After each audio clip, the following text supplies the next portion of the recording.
قل إن صلاتي ونسكي ومحياي ومماتي لله رب العالمين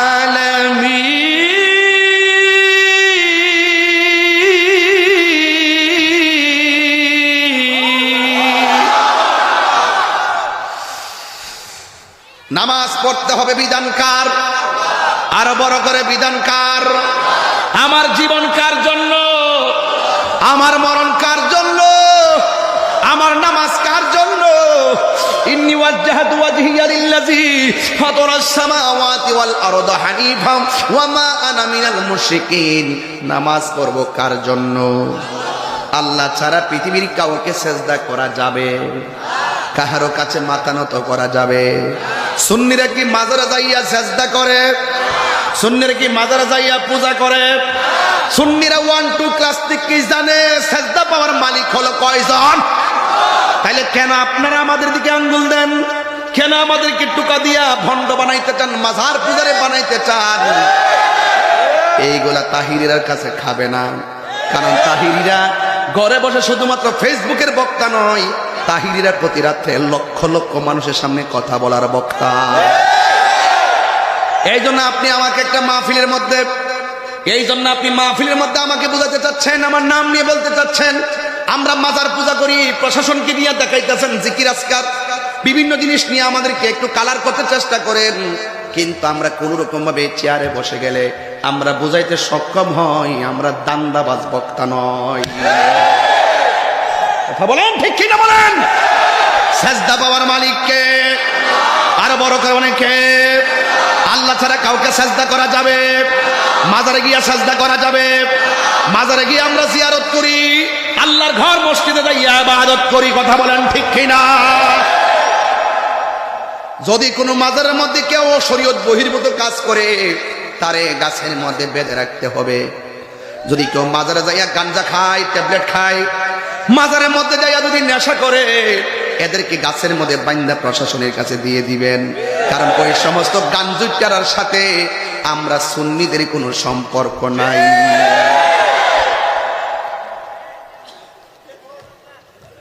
মনে হয় কষ্ট হচ্ছে আপনাদের? আমার ওয়াজ কি খুব রাফ মনে হচ্ছে? এই কথাগুলো দরকার আছে কি না? মানুষের ভুল তো ভাঙাতে হবে। ইউটিউব আইসা তো মানুষ মানুষকে চোখের পলকে কালার বানিয়ে একজন আরেকজনের সঙ্গে শত্রু বানিয়ে দিচ্ছে। এখানে আসার আগে কত কথা হয়েছে না? শত্রু বানিয়ে দিচ্ছে তো এই ইউটিউব। খণ্ডিত অংশ কেটে নিয়ে বিকৃত করে মানুষের মস্তিষ্ককে আরো নষ্ট করে এক হুজুর আরেক হুজুরের বিরুদ্ধে লাগিয়ে দিচ্ছে। কথা বলেন না কেন? এগুলা কি আর চলবে? এগুলো বন্ধ করতে হবে। উলামায়ে কেরামদের মধ্যে যে বিভেদ ছিল অতীতে, সকল বিভেদ এক ঘরে বসে সমাধান করতে পারলে রাজপথ থেকে মস্তবে যেতে পারবে।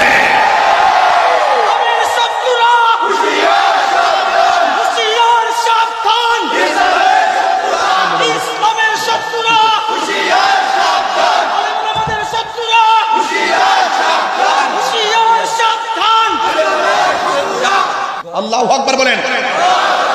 এই প্রাসঙ্গিক কথাগুলো এটা অপ্রাসঙ্গিক নয়, এটা প্রাসঙ্গিক কথা, এগুলো বলতে হবে। এই জন্য আমার যুবক ভাইয়েরা পায়ের মধ্যে হাত দিয়া বলে দিয়ে যায়, আজকে দিয়ে সব এক হয়ে যাবে। আজকে মাদ্রাসা বসার পরে মিনিমাম 10 জন কওমি মাদ্রাসার ছেলে আমার সঙ্গে দেখা করেছে। এসে বলছে হুজুর আমাদের এই এলাকা, হুজুর আমাদের এই বাড়ি, আমাদের এই এলাকা, ওদের এলাকা। ওনারা আমার সঙ্গে দেখা করতেছে, আমার সঙ্গে কথা বলতেছে, আমার সঙ্গে নাস্তা করতেছে। আমি বসছি, কথা বলছি, আমার কাছে ভালো লাগছে। যদি আমার কোনো দোষ থাকে, আমার কোনো ত্রুটি থাকলে আপনি আমাকে ধরিয়ে দেন, আমি সংশোধন হয়ে যাব। আপনার কোনো সমস্যা হলে আমি ধরিয়ে দিব, সমাধান হয়ে যাবেন। কোন আকীদা নিয়ে দ্বন্দ্ব হলে আকীদার দ্বন্দ্ব বন্ধ করে এখন একটা প্ল্যাটফর্মে থাকার সময় এসেছে। এই সময় যদি ঐক্যবদ্ধ হতে না পারেন তাহলে এই সুযোগ 100 বছরও আসবে না। তাহিরিদেরকে প্রতিপক্ষ বানালে আপনি কাঙ্ক্ষিত জায়গায় যেতে পারবেন না। আমি আপনাকে প্রতিপক্ষ বানালে আমিও কাঙ্ক্ষিত জায়গায় যেতে পারবো না। কাঙ্ক্ষিত জায়গায় যেতে গেলে ইউনিটি স্ট্রেংথ, ইত্তেহাদুল কুওয়া, একটাই শক্তি দেখাতে হবে। এই দেশ আউলিয়া کرامের দেশ, এই দেশ বাবা শাহজালালের দেশ, এই দেশ কোরআনের দেশ। আপনাকে বুঝতে হবে, ম্যানেজ করেই চলতে হবে। এই জন্য রাস্তাঘাটে, অনলাইনে, অফলাইনে একবার মন্দ লেখার আগে 100 বার চিন্তা করতে হবে। রাগ করেছেন আমার কথায়? কষ্ট পেয়েছেন আমার কথায়? আমার যুবক ভাইয়েরা,